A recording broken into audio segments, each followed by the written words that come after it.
Say the word, I'm gone. Boy, that sounds incendiary, except you need to know the background here. And of course, if you followed our coverage of Dan Quinn, friend of the show, and our coverage of Mike McCarthy, friend of the show, you may already know the rest of the story. The coordinators met with the media on Sunday in Oxnard, and then Dan Quinn had a quick visit with USA Today, in which the subject of Dan Quinn working together with Mike McCarthy, even though Dan Quinn might be the heir to his throne, how's that working? And Quinn told Jory Epstein, he said, at one point in that offseason, I went up to McCarthy and I said, listen, if it's easier for me to go, just say the word and I'm gone. As Fish Report and CowboysSI.com was first to report, Quinn remained with the Cowboys because he found a financial comfort level with owner Jerry Jones, and because, as he told us in an exclusive visit, I have unfinished business here. There's a lot of revisionist history. Jerry Jones, I was playing poker by pretending that he might hire Dan Quinn, and that he wasn't really upset with Mike McCarthy. I would also add, and listen, DQ, friend of the show, I don't believe he got the job offer that was expected from Denver. So, unless I'm mistaken, he didn't turn down the Broncos. I'm not sure who he turned down. But just in time to keep together the top of this staff, which the Cowboys think is outstanding, the Joneses stepped in and made DQ feel comfortable here. But then it took another level of comfort from another level in the building, from another floor in the building. And that has to be between the head coach and the defensive coordinator. Remember, they weren't associated with each other before this organization hired Dan Quinn to replace Mike Nolan, longtime bestie of Mike McCarthy. This was new territory. And boy, did they hit the gold mine. And not just because Dan Quinn is so good at his job. They hit the jackpot because both these guys have an unselfish approach to this. And what Quinn quoted McCarthy as saying, this is now getting McCarthy ripped on Twitter again. What McCarthy said to Quinn, when Quinn said, listen, if you're uncomfortable with this, I'll leave. McCarthy laughed and said, you know what? 10 years ago, I might have taken you up on that, but we're good. So McCarthy's getting ripped for this. I want you to use your thinking cap, fish heads.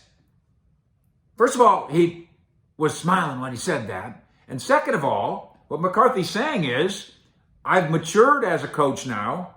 I don't have the insecurities that a younger coach might have had. So don't worry about it. He's just being truthful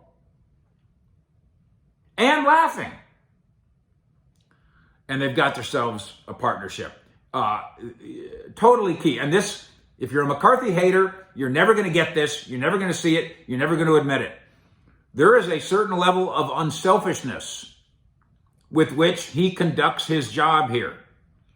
And he does that in part because the Joneses command so much attention, and he doesn't care. And Dan Quinn commands attention, and he doesn't care. And Kellen Moore demands attention, and he doesn't care.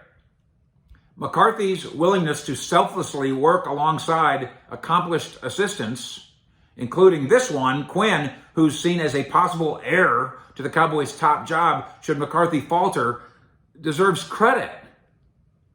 Quinn said to McCarthy, I was like, hey, let's talk about it and see what you think. If it's easier for me to go, I'll go. And McCarthy said, I don't want you to go because I think winning is better with you here. And of course, they are more capable of winning. McCarthy is more capable of winning if Dan Quinn stays here. So we got Dak Prescott saying, Mike's my guy. We got McCarthy saying, Quinn's my guy. We got McCarthy and Quinn joking about how we got no problems here. We got players thinking Quinn's a mastermind. That's the word they like to use. Quinn also said there'll be a time when I'm definitely interested in being a head coach again, and we know that for a second time after he did it in Atlanta, where he did coach them to a Super Bowl, but they're not quite ready for that step at this time. For a lot of reasons, including he may not have, well, listen, as I recall, he turned down being interviewed by Jacksonville. So I'm not saying he couldn't have gotten a job. The Denver thing did not work out, and that was the one that everybody involved, including Denver people that were in charge in Denver, thought was going to happen. It didn't happen that way. Nathaniel Hackett gets that job. The speculation will continue, especially as soon as McCarthy actually does something wrong, like lose a game. But will there be backstabbing in the hallways, backstabbing in the coach's wing? Now, and that's a good thing.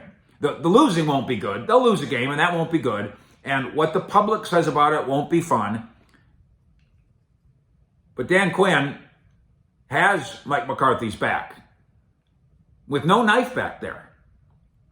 The backstabbing and the jealousy and the envy and the ego, to the Cowboys coaching staff's credit, that doesn't seem to weigh that McCarthy and Quinn do their business, and good for them. Thank you for watching our channel. Thank you for liking it.